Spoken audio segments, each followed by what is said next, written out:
दोस्तों, एक परिवार होता है जिस परिवार के अंदर 3 लोग रहते हैं, जिसमें परिवार के मुखिया का नाम देवनाथ होता है और एक उसका बेटा होता है और एक उसकी बेटे की पत्नी होती है, उसका नाम अंजलि होता है।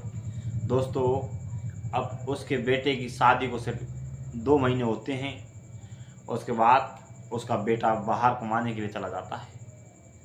दोस्तों, समय बीतता चला जाता है। हर एक दिन जो देवनाथ होता है वो घर के अंदर कमरे से ज़ोर से आवाज़ लगाता है, ज़ोर से चिल्लाता है।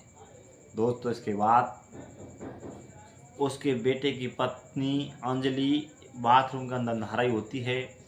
वो सोचती है कि शायद कुछ हो गया है, इस कारण वो जैसी भी अवस्था में होती है उसी अवस्था में भागकर दौड़कर सीधी उसके ससुर के रूम में पहुंच जाती है।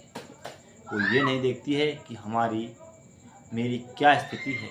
दोस्तों, इसके बाद जैसे ही उसके ससुर की नज़र उसके ऊपर पड़ती है, वो देखता है। देखने के बाद उसकी आंखें फट जाती हैं।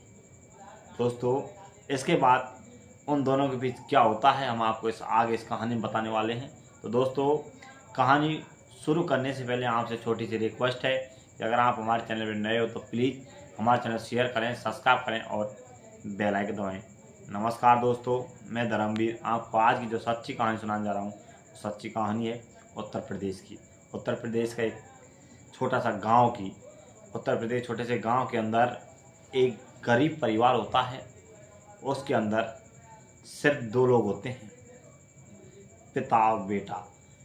जो परिवार का मुखिया होता है उसका नाम होता है देवनाथ। उसकी पत्नी को मरे हुए 5 साल बीत जाते हैं। दोस्तों, घर में खाने बनाने के लिए और घर की कई कमी पूरी करने के लिए उस घर में एक लेडीज़ की बहुत ज़रूरत थी। इस कारण देवनाथ अपने बेटे की शादी कर लेता है। शादी करने के बाद अपने बेटे की बहू अंजलि के रूप में लेकर घर आ जाता है। शादी को 1 महीने बीतता है। 1 महीने के बाद अपने बेटे को बाहर भेज देता है, कमाने के लिए बाहर चला जाता है।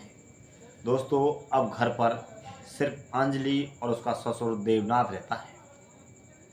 अंजलि रोज़ अपने पति से बात करती है, लेकिन अंजलि बहुत समझदार थी। इधर जो देवनाथ का बेटा होता है वो भी बड़ा समझदार था। अंजलि को शाम को रोज़ यही समझाता था कि अगर मैं कुछ कमाऊंगा नहीं तो अपना परिवार कैसे चलेगा। इधर अंजलि भी यही बात कहती है कि आपको ज़रूर कमाना पड़ेगा, जब भी हमारी सभी खुशियाँ घर के अंदर आ सकती हैं। दोस्तों, इसी प्रकार धीरे धीरे समय बीतता चला जाता है और रोज़ जैसे ही फ़ोन करता है तो अपनी बहू से कहता है, अपनी पत्नी से कहता है कि घर में सिर्फ 2 ही व्यक्ति हैं, एक तो मैं और एक दूसरा मेरा पिता देवनाथ। तुम्हें दोनों को अच्छी तरह से ख्याल रखना है। दोस्तों, इधर अंजलि भी अपने ससुर की बहुत ही अच्छी से सेवा करती है। सेवा करने में कोई भी कमी कसर नहीं छोड़ती है। लेकिन दोस्तों, एक दिन जो अंजलि होती है वो बाथरूम के अंदर नहा रही होती है, जब भी उसका ससुर देवनाथ कहीं बाहर से घर के अंदर आता है।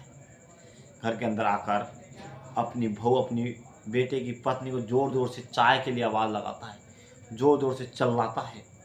एकदम जैसे ही अंजलि को उसके ससुर के चिल्लाने की आवाज़ आती है, अंजलि बाथरूम के अंदर से जैसी अवस्था में थी उस अवस्था में नहा रही होती है। वो बिना किसी सोचे समझे तुरंत घर से बाहर निकलकर सीधी अपने ससुर के रूम में जाकर देखती है। वहाँ देखती है कि उसका ससुर बैठा हुआ दिखाई देता है। दोस्तों, ये देखकर उसकी आंखें फटी की फटी रह जाती है। उसके ससुर की नज़र अब जब अंजलि के शरीर पर पड़ती है तो वो भी देखकर अचंभित रह जाता है। दोस्तों, इसके बाद वो अपने घर चली जाती है। घर अब दोनों अपनी अवस्था में हो जाते हैं। जैसे ही शाम का समय होता है, शाम के समय खाने के लिए उसकी बेटे की पत्नी अंजलि अपने ससुर से खाने के लिए बोलती है, लेकिन वो मना कर देता है कि बेटा, मेरी तबीयत सही नहीं है, इस कारण मैं खाना नहीं खा रहा हूँ। दोस्तों, 2-3 दिन बीत जाते हैं। अब जैसे उसके बेटे का फ़ोन आता है, अंजलि सारी बात बता देती है। अब उसका बेटा अपने पिता से बात करता है, लेकिन वो कहता है कि ऐसी कोई बात नहीं है, तुम टेंशन करने की कोई ज़रूरत नहीं है, मैं सब कुछ ठीक ठाक हो जाऊंगा। दोस्तों फिर अगले दिन अंजलि फिर बात करती है, खाना बनाती है, खाना खिलाने की कोशिश करती है, लेकिन फिर से देवनाथ मना कर देता है। कहता है कि बेटा मुझे भूख तो बहुत है लेकिन मन नहीं कर रहा है। दोस्तों इसके बाद अंजलि सब कुछ समझ जाती है कि आखिर ससुर जी को क्या चाहिए। जिस दिन जो दृश्य देखा था उस दृश्य को देखने के बाद वो भी समझ जाती है और दोस्तों फिर अगले दिन अपने ससुर को अपने कमरे में ले जाकर खाना खिलाती है। खाना खिलाने के बाद उन दोनों के बीच जो होता है दोस्तों, उसे पूरी रिश्ते को शर्मसार कर देती है। ऐसी घटना घटित होती है दोनों के बीच। उस घटना को सुनने के बाद आपका भी कलेजा कांप जाएगा। दोस्तों इसी प्रकार दोनों को आपस में लत लग जाती है। जब भी उनके मन करता है, जब भी इच्छाएं करती हैं, अपना मन अपनी इच्छाएं पूरी कर लेते हैं।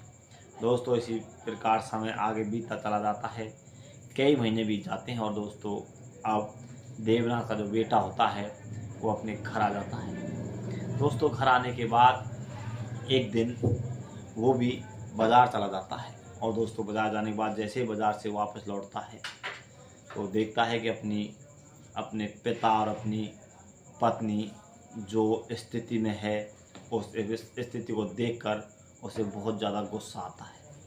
दोस्तों इस प्रकार अब दोनों में झगड़ा हो जाता है और उसका पिता और उसकी पत्नी दोनों पैर पकड़ के माफ़ी मांगते हैं। दोस्तों उसका बेटा का कलेजा बहुत ही नरम होता है और दोनों को माफ़ कर देता है और दोस्तों उसके बाद अब उसका परिवार हंसी खुशी तीनों परिवार में अपना जीवन व्यतीत कर रहे हैं। उनका परिवार सही स्थिति, सही दिशा में आ गया है, सब कुछ ठीक ठाक हो गया है।